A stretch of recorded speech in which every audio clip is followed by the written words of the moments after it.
Hello friends, नमस्ते, Radhe Radhe, good morning. कैसे हो आप सभी? उम्मीद करती हूँ आप सभी अच्छे होंगे और स्वस्थ होंगे। आज का वीडियो मैं आप सभी के लिए बहुत ही अच्छा लाई हूँ, तो आप सभी से रिक्वेस्ट है वीडियो को पूरा देखना, वीडियो को स्किप बिल्कुल भी नहीं करना। देखिए, ज़िंदगी में सब कुछ मतलब सारे काम हम ये सोचते हैं कि सारे काम ज़रूरी हैं, लेकिन जब से मैंने ना ये 10 काम छोड़ दिए हैं करना, तब से मेरी ज़िंदगी में सब कुछ सही है, सब कुछ अच्छा चल रहा है। तो अब आप ये सोचोगे कि अगर हम तो हाउसवाइफ़ हैं, हम कैसे ये सारे कामों को छोड़ सकते हैं? और ऐसे कौन से काम हैं जो एक हाउसवाइफ़ नहीं करेगी, वो भी घर के? तो ये हाँ, आप वीडियो को पूरा देखना, आप सुन के जाना, समझ के जाना, तभी आपको पता चलेगा। तो एक-एक करके मैं सारी टिप्स आप सभी के साथ शेयर करूँगी, सारी बातें कहूँगी। अगर आप वीडियो में आए हैं तो प्लीज़ वीडियो को पूरा देखना। मेरी बहुत बड़ी मतलब मेरे मुँह में ना पूरे छालों से भरा पड़ा है, बोलने में बहुत दिक्कत हो रही है, फिर भी मैं बोल कर आप सभी के लिए वीडियो लेकर आ रही हूँ। सो प्लीज़ वीडियो को पूरा देखना, स्किप करके बिल्कुल भी नहीं देखना, और अच्छा लगे वीडियो तो एक लाइक, एक शेयर ज़रूर करना। तो सबसे पहला हमारा है, देखिए, हम औरतों की आदत होती है कि भाई हर समय घर के काम परफेक्ट रखने की कोशिश में लगे रहते हैं। जैसे कुशन बेड की चादर सही जगह होनी चाहिए, सारी जगह सारा किचन का हर सामान अपनी जगह होने चाहिए, कपड़े।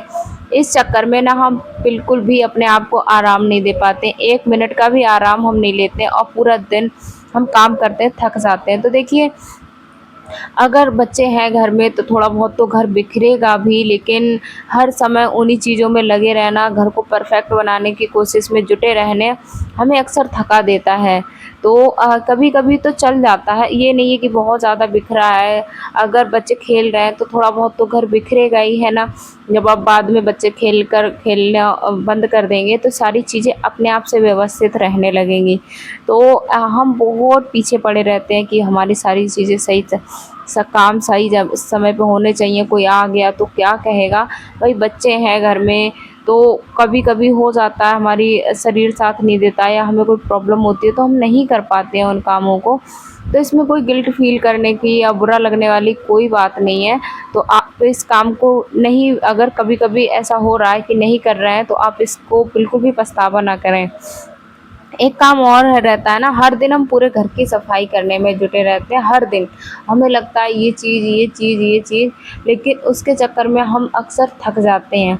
तो अब जैसे मैं आपके लिए बताऊँ, मैं पूरे दिन की हर दिन नहीं करती हूँ, तो क्योंकि आपको पता ही है मैं जॉब भी करती हूँ। जॉब के साथ-साथ मैं पूरे घर की सफाई अगर डेली-डेली करूँगी, तो मैं थक जाऊँगी। तो मैंने 1 हफ्ते में दिन निश्चित कर दिया है कि मैं अधिकतर जो सफाई है वो थर्सडे को करती हूँ। थर्सडे को मैं क्यों करती हूँ? क्योंकि फ्राइडे को मेरा व्रत रहता है, तो थर्सडे डे वाले दिन मैं सफाई कर देती हूँ दोपहर से स्कूल से आने के बाद। तो जिस वजह से मेरा पूरा घर है वो चमकता रहता है। जैसे ऐसा भी नहीं है कि हम डेली-डेली बस पूरे घर को चमकाया जा रहा है, वही काम डेली कर रहे हैं। तो आप अगर ज़्यादा आपको मतलब टाइम होता है आपके पास, तो हफ्ते में 2 दिन भी आप ये दिन रख सकते हैं। तो आप वो इस तरीके से, मेरा तो बस यही मानना है, क्योंकि अगर डेली-डेली हम वही काम करते हैं तो हम अक्सर जल्दी थक जाते हैं, और जब हम थक जाते हैं ना, तो फिर हमारा बॉडी हमारा साथ नहीं देता है। हमें मतलब हमें भी आराम की ज़रूरत होती है। अगला मैं आपके लिए बताऊँ, हर किसी की ज़रूरत को अपने से पहले रखना। हमें ये लगता है कि हमें सबकी ज़रूरत है, वो हमें सबकी ज़रूरतों का भार हम अपने सिर पे ले लेते हैं। और अक्सर मैं सही बताऊँ ना, अगर सबकी ज़रूरतें हैं तो सब इंसान हैं, सबकी ज़रूरतें, कुछ ज़रूरतें वो खुद भी अपनी पूरी कर सकते हैं, लेकिन नहीं, हमें सुपर मॉम बनना है, सुपर हाउसवाइफ़ बनना है।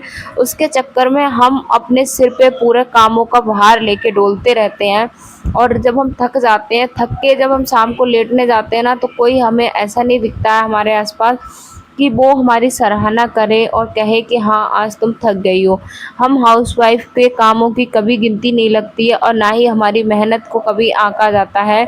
उन्हें सबको यही लगता है कि हम कुछ नहीं करते हैं, बस पूरे दिन करते ही क्या है, बच्चों को सँभालते हैं और खाना बनाते हैं, कपड़े धुलते हैं। तो घर के काम बहुत मेहनत से किए जाते हैं, लेकिन घर का कोई भी सदस्य उनकी वैल्यू नहीं करता है। जबकि जो घर की औरतें होती हैं वो 24 घंटे देखिए जब भी किसी को ज़रूरत होती है तो वो सपोर्ट करती हैं, वो हमेशा खड़ी रहती हैं। और जब हमारी बारी आती है तो हमारे पास कोई नहीं दिखता, है ना? आपने देखा भी होगा, मैंने भी देखा है, मेरे साथ भी यही होता है, ऐसा नहीं है कि मेरे साथ नहीं होता है, मेरे साथ भी होता है। मैं हमेशा मेहनत करती रहती हूँ, जब मुझे ज़रूरत होती है तो कोई भी मेरे पास नहीं होता है। अगला मैं आपके लिए बताऊँ, हर मेहमान के लिए खुद को परेशान करना। हमें ये पता चलता है कि मेहमान आने वाले हैं तो हम ना इतना ज़्यादा परेशान हो जाते हैं, पूरा घर को व्यवस्थित करते हैं, इतना खाना बनाते हैं अलग-अलग तरीके से, लास्ट में हमें पता चलता है। देखिए सही बताऊँ, रिश्तों जो मेहमान आते हैं वो रिश्तों को निभाने आते हैं। अगर हम उनको प्यार से बना हुआ कुछ ऐसा देसी और पौष्टिक खाना खिलाएँ, अच्छा बनाएँ, प्यार से बनाएँ, घर साफ-सुथरा होना चाहिए, उनका वेलकम अच्छे से करें और अच्छे से उन्हें प्यार और सम्मान दें, तो मुझे लगता है ये रिश्तों में ज़्यादा प्यार बढ़ाता है। और अगर उल्टा हमने पूरी मेहनत करके घर को खाना तो अच्छा बना लिया, लेकिन घर की साफ-सफाई में करने में हम चूक गए क्योंकि हमारे पास समय ही नहीं बचा, है ना? तो उसके तो आपका वो मेहनत मुझे लगता है खराब ही जाएगा, क्योंकि साफ-सफाई पहले नंबर पे होनी चाहिए, इसके बाद और कोई काम होना चाहिए। अगला मैं आपके लिए बताऊँ, हर काम खुद करना। हम महिलाओं की आदत होती है कि अगर मैंने बच्चों से कराया तो वो सही नहीं करेंगे, या मैंने किसी और को काम दिया तो वो सही नहीं करेंगे, गलत कर देंगे, ख़राब कर देंगे, तो उसके चक्कर में ना हम सारे कामों को खुद ही करते हैं। देखिए हम आज सारे कामों को परफ़ेक्ट कर पा रहे हैं, तो हमने कभी तो गलतियाँ की होंगी, कभी हमसे भी काम बिगड़ते होंगे। तो ऐसे ही आप घर में बच्चों की आदत डालिए, हस्बैंड जी से सपोर्ट माँगिए, मतलब उनसे आप हेल्प ले सकते हैं। तो जब आप हेल्प लेना सीखेंगे, हेल्प करने करने के लिए कहेंगे, वो लोग आपकी हेल्प करेंगे, तो आपको हेल्प मिलेगी। तो जैसे आप परिवार में जो भी सदस्य हैं, उनकी एज के हिसाब से, उनकी क्षमता के अनुसार आप काम दे सकते हैं। जैसे छोटे बच्चों को आप सामान रखने का है, उनके टॉयज़ हैं, उनकी बुक्स हैं, उनके जूते हैं, ये रखने का काम दे सकते हैं। छोटा पानी-वानी लाने का काम है, ये भी आप करवा सकते हैं बच्चों से, मैं करवाती हूँ।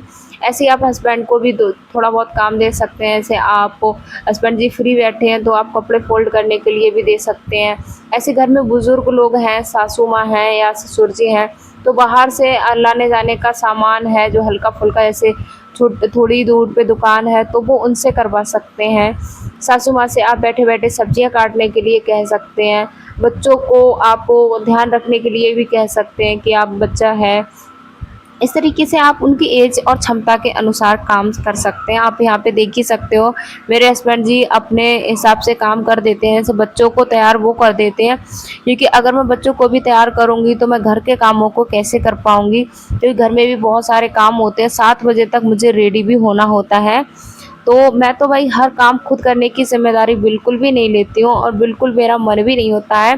मुझे लगता है कि ये अकेले मेरी ज़िम्मेदारी नहीं है, इसमें सबकी भागीदारी होनी ज़रूरी है। अगली है बेकार चीज़ों को सँभाल कर रखना। कई बार हम घर में ऐसी चीज़ों को सँभाल कर रखे रहते हैं कि कभी काम में आ जाएगी, टूटे खिलौने या बहुत सारी चीज़। देखिए मेरे अंदर ये बिल्कुल भी आदत नहीं है, जो भी चीज़ मुझे लगती है वेस्ट है और ना ही ये काम में आएगी, तो मैं उन चीज़ों को फेंक देती हूँ। मतलब फेंकना क्या है, अब जैसे प्लास्टिक का कोई सामान है तो उसको कबाड़ी को दे देना, पुराने कपड़े हैं तो वो मतलब वो उसका कोई ना कोई मतलब यूज़ में ले लेना, अगर यूज़ में नहीं आ रहा है तो फेंक देना। बहुत सारा ऐसी चीज़ें हैं जिसमें देखिए हम बहुत सारा समय अपना बर्बाद करते हैं। कि देखिए कैसे बर्बाद करते हैं, जैसे हम बेकार चीज़ों को, एक तो वो घर में गंदगी बनाते हैं, गंदगी जब होती है तो घर देखने में भी गंदा लगता है, ऊपर से हमारे घर में जो जगह है वो भी कम करते हैं, है ना? अब जब वही देखिए सामान होगा तो जगह तो घेरेगा ही थोड़ी बहुत, तो अगर वो सामान होगा ही नहीं तो जगह खाली हो जाएगी और हमारा घर साफ़ सुथरा होगा। घर में जितनी ज़्यादा चीज़ें होती हैं उतनी ही सफाई करने में भी प्रॉब्लम होती है। अगला मैं आपके लिए बताऊँ, रोज़ नया और बड़ा खाना बनाने की कोशिश। मेरा तो मानना ये है कि आप रखिए, जिस दिन सब लोग छुट्टी पे हैं आप ऐसा कुछ बनाइए जो सबको पसंद है, सब बहुत चाव से खाते हैं। हफ्ते में 1 या 2 दिन ऐसे भी आप रख सकते हैं कि अच्छा बना है। देखिए जब हम हर दिन बड़ा और कुछ नया बनाने की कोशिश करते हैं, एक तो हमारे पैसे बहुत ख़त्म होते हैं दूसरा हमारा समय है वो भी बहुत ज़्यादा है और हर दिन हम बनाते-बनाते भी बोर हो जाते हैं। जब किसी दिन बनाते हैं ना तो घर में त्योहार सा लगता है कि हाँ, कुछ नया बन रहा है, कुछ स्पेशल बन रहा है, एक खुशी अलग होती है। और बच्चे बहुत मतलब एक अजीब से उनके अंदर उठती है, जिज्ञासा उठती है कि हाँ, क्या बनाया जा रहा है, कैसे बनेगा। और हर दिन जब हम नया कुछ बनाते हैं तो हमें थकान हो जाती है, अक्सर हम थक जाते हैं। तो हफ्ते में 2 दिन रख सकते हैं या 1 दिन, जिस दिन सबकी छुट्टी हो और सब आपका हाथ भी बटा सकें, अकेले आपको कुछ भी ना करना पड़े। तो मेरा तो बस यही मानना है, अगर हम अकेले सारे कामों को करते हैं, सुपर मॉम बनने की कोशिश करते हैं, तो अक्सर हम थक जाते हैं और इतना थक जाते हैं कि अगले दिन हमें काम तो सारे करने ही पड़ते हैं, क्योंकि हम काम करने की मशीन ही समझ लीजिए घर पे होते हैं और मशीन को भी रेस्ट करने की ज़रूरत होती है। और हम अपने आप को रेस्ट नहीं देंगे तो कैसे काम कर पाएँगे अगले दिन। अगली मैं आदत को बताऊँ, दूसरों से तुलना करना। हम बहुत जल्दी दूसरों से अपने आप को कंपेयर करते हैं। ये काम करना मैंने बिल्कुल भी बंद कर दिया है। मैं अब किसी के साथ तुलना नहीं करती हूँ, क्योंकि अपनी किसी के साथ तुलना मैं बिल्कुल भी नहीं करती हूँ। पहले भी नहीं करती थी, अब तो मैंने बिल्कुल पूरी तरीके से जनरली बंद कर दी है, क्योंकि मेरा मानना है मेरी ज़िंदगी बिल्कुल अलग है और सामने वाले की ज़िंदगी अलग है। मैं उनसे अपने आप को कंपेयर करके खुद को ही दुःख दूँगी, ना कि उनको कुछ होगा, उनका कुछ नहीं बिगड़ेगा। तो मैंने अब वो अपने आप से तुलना बंद कर दिया है। मुझे लगता है मेरी लाइफ़ है, अच्छी है, वेस्ट है, मैं उसको अच्छा और बेहतर बनाने की कोशिश में तो लगती हूँ, लेकिन उनके जैसा मैं नकल बिल्कुल भी नहीं करती हूँ।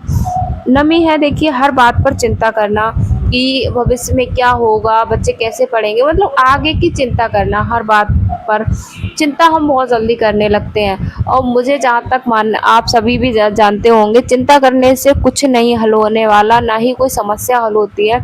जब समस्या आई हैं तो उनका समाधान कोई ना कोई होगा।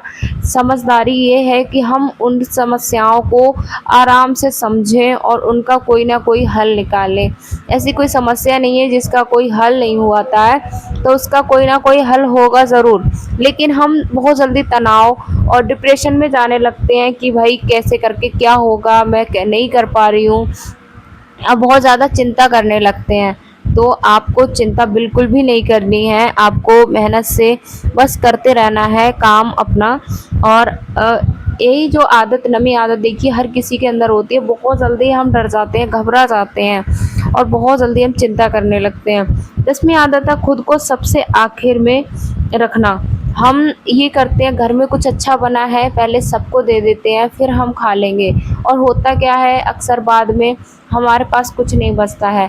मेरे अंदर भी यही आदत थी कि पहले मैं मतलब सबको दे देती हूँ, बच्चों को दे देते हैं, हस्बैंड जी को दे देते हैं, घर में सारी फैमिली मेम्बर को मिलना चाहिए, मेरी क्या बात है। ऐसी हर चीज़ में मैं पीछे रह जाती थी, कपड़ों में, हर जगह पे। लेकिन अब मैं अपने आप को भी पहले रखती हूँ, क्योंकि मैं भी मेहनत करती हूँ, मेरी भी ज़िंदगी है, मैं भी अपने आप को अच्छा बनाने की कोशिश में लगी रहती हूँ। तो मेरा तो बस एक ही मानना है कि आप अपनी ज़िंदगी में खुश रहने के लिए आपको ये 10 काम छोड़ने ही पड़ेंगे। ये 10 काम ऐसे नहीं है कि आपको लेज़ी बनाएँगे, ऐसे नहीं, आपको एक स्मार्ट बनाएँगे, आप खुश रह सकते हैं। आपकी ज़िंदगी बदलने पर आपकी ज़िंदगी बदल सकती है। तो आज से आप भी इन कामों को करना छोड़ दीजिए। मैंने छोड़ दी, मेरी ज़िंदगी में बहुत सारे बदलाव आए हैं। सच बता रही हूँ, पॉज़िटिव भी रह पाती हूँ, सकारात्मक की साथ-साथ खुश भी रह पाती हूँ, क्योंकि अब मैं इन सब बातों से बहुत दूर हो गई हूँ। तो शाम का समय है और आज अब ज़रूरी कुछ कमेंट के रिप्लाई हैं, उनको मैं रिप्लाई करती हूँ। तो सबसे पहला कमेंट है, ये सिस्टर कहती हैं, मैंने आपका वीडियो देखा था, आपकी बेटे के बर्थडे आपने मनी सेव करके सिल्वर लॉकेट दिया था अपनी प्यारी महालक्ष्मी जैसी बेटी के लिए। आपको देखकर मैं भी मनी सेविंग करके गोल्ड का कानों की बाली ली हूँ। ये आइडिया आपके वीडियो देखकर ही आया मुझे। आपकी वीडियो से मतलब बहुत हेल्प मुझे मिली थी।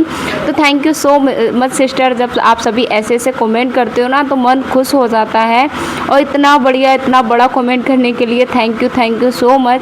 और मेरा बस एक ही मकसद है कि आप सब भी अपने पैसे बचाएं। देखिए, ज्वेलरी ख़रीदने का जो मैंने आइडिया आप सभी के लिए दिया था, इसलिए दिया था क्योंकि ज्वेलरी हमारे जीवन में काम में आ सकती है। हम महंगे कपड़े, महंगो किसी से भी ऐसा नहीं है कि हमारे आगे लाइफ में काम में आएंगे। अगले कमेंट है, राधे राधे दीदी, बहुत अच्छा लगा ब्लॉग दीदी, थैंक्स। आपकी वीडियो देखकर मेरी भी फिजूल खर्ची की आदत कम हो गई है, आफरीन बहन कहती हैं। तो थैंक यू सो मच दोनों बहनें, आप सभी के इतने प्यारे कमेंट आते हैं और आप सब मुझसे प्रेरित होकर कुछ ना कुछ सीखते भी हैं और अपने जीवन में मतलब लागू भी करते हैं। इस बात से मुझे ज़्यादा खुशी होती है। तो आप सभी के लिए मैं काम में आ पाई, तो मुझे बहुत मतलब अच्छा लगा, खुशी हुई कि मैं आप सभी के रियल ज़िंदगी में भी काम में आ पा रही हूँ। मेरी वजह से आपके लाइफ में कुछ अच्छा हो पा रहा है। थैंक यू सो मच मुझे इतना ज़्यादा समझने के लिए, इतना प्यार और सपोर्ट करने के लिए। ऐसे ही प्यार और सपोर्ट आप सब अपना बनाए रखना। कल मैंने सबके कमेंट का रिप्लाई किया था ना, तो सब बहनें बहुत खुश हो गई। मुझे भी बहुत खुशी हुई जब उन्होंने दोबारा से सारे कमेंट किए। एक हमारी दीदी हैं, ये कहती हैं कि प्लीज़ मुझे भी आपके कपड़ों का कलेक्शन देखना है ताकि हम मोटिवेट हो सकें।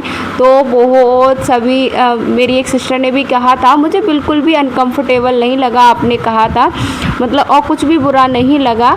मैं कोशिश करूँगी आप सभी के लिए लाने की वीडियो।